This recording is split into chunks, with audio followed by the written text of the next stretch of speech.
Good Erev Shabbos, Golf Man Synagogue. On this Erev Shabbos of Parshas Vayikra, which is also Parshas Zachor, we'll have their special Zachor reading. I want to share with you a nice Dvar Torah and some very important announcements. Rav Moshe Feinstein has an amazing idea regarding Parshas Zachor. Now, what exactly is Zachor all about? We have a special mafta where we read about Amalek. Zachor Asher Asnacha Amalek. Remember what Amalek did. And the Gemara Darshan Zachor Bapeh Lo Tishkach Belev. You shall recite it, make a remembrance with your mouth, and you should not forget it from your heart. Rav Moshe asks a fascinating question. Why are we focusing on the heart? We should be focusing on the head. That's where you remember or forget. Don't forget it from your head. Why the heart? Rav Moshe asks another question. Why do we have this mitzvah to remember Amalek? Bisman Hazen, our modern day, we are not capable of performing the mitzvah of destroying Amalek physically. If that's the case, why then do we have to bother remembering Amalek? What is this all about?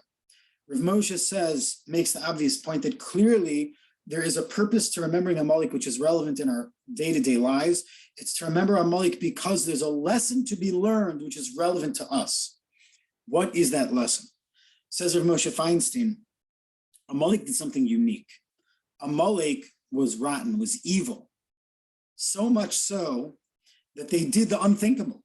The Jewish people coming out of Egypt, fresh out of Egypt, with open miracles galore, are attacked by Amalek.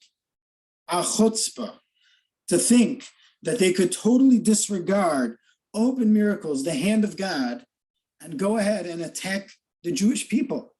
Unbelievable. Totally irrational, shocking behavior.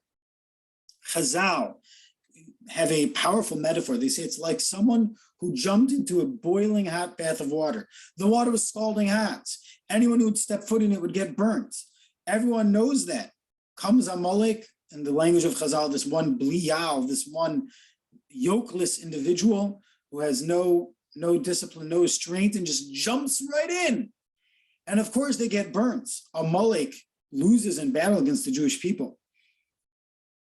But they cooled it off for everybody else. The damage, the effect is very real. That is Amalek. They just jump in. And that, says Rav Moshe, is a lesson for us.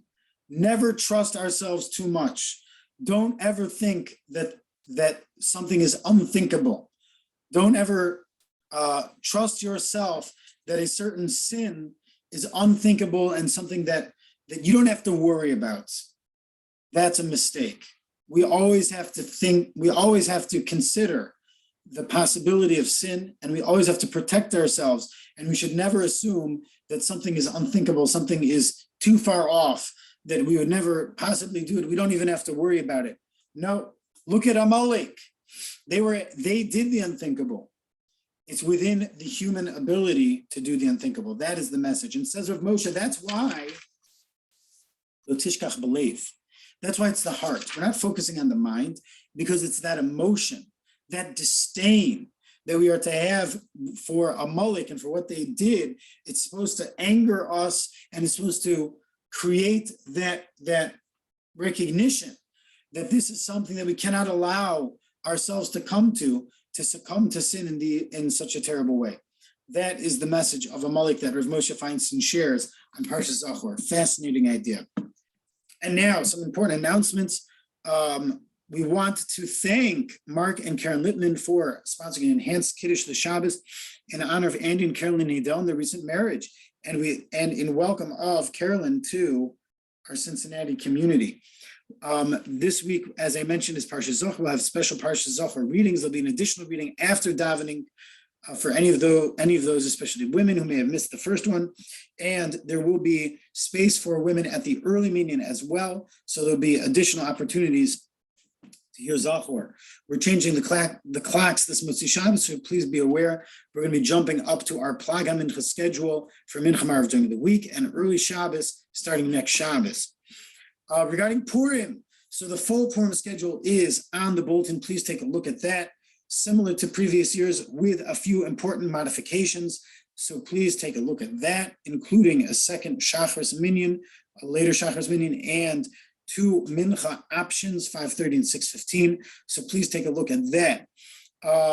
A couple of very exciting announcements. Our family Hamantash and Bake is on this Sunday at 1 to 3 p.m. Please come and enjoy. Shape your Hamantash and it'll be carted off to the kitchen to be baked. And that will be fun for all. And then later at Sunday night at 8 p.m., we have a special Zoom share with Rabbi Akiva Zweig, Unmasking the Real You, a very appropriate topic for Purim. So please join us for that very special share on Zoom. Finally, we have our Purim Seuda at 6:30 p.m. Thursday, March 17. So please RSVP if you've not done that yet at bookone.com/GMS. We already have a beautiful group already signed up. It's really looking to be something that's going to be fantastic and fun and delicious. Very, very exciting, important announcement is Shabbos afternoon learning at GMS, family learning at GMS. As soon as we change the clocks, Shabbos afternoons are going to get a whole lot longer. And guess what? We're going to utilize that time to learn together. Everyone is welcome to come. And we're going to focus. We're going to keep our pre-mincha shir in place, but that's not too kid-friendly. So we're going to open up an additional learning opportunity for families with children to come together as a family and to learn. We're going to be focusing on the Masechta Makos, and we are going to be finishing the entire Masechta and celebrating that accomplishment when we get there. So please join us next Shabbos Tzav for the launch of this very exciting endeavor. Last but not least, we have Matanos Avyonim, gifts to the poor in honor one of the mitzvahs of Purim. So please make your donations to Kupas Cincinnati, either kupascincinnati.org, or you can have cash or checks to myself, Rabbi Weiner, Rabbi Spetner, or Rabbi Goldschmidt. I wish you all a wonderful Shabbos and a freilichen Purim. I want to make sure to see you on Purim. So please, let's get together one way or another. Okay, be well, have a wonderful Shabbos and a freilichen Purim. Bye-bye.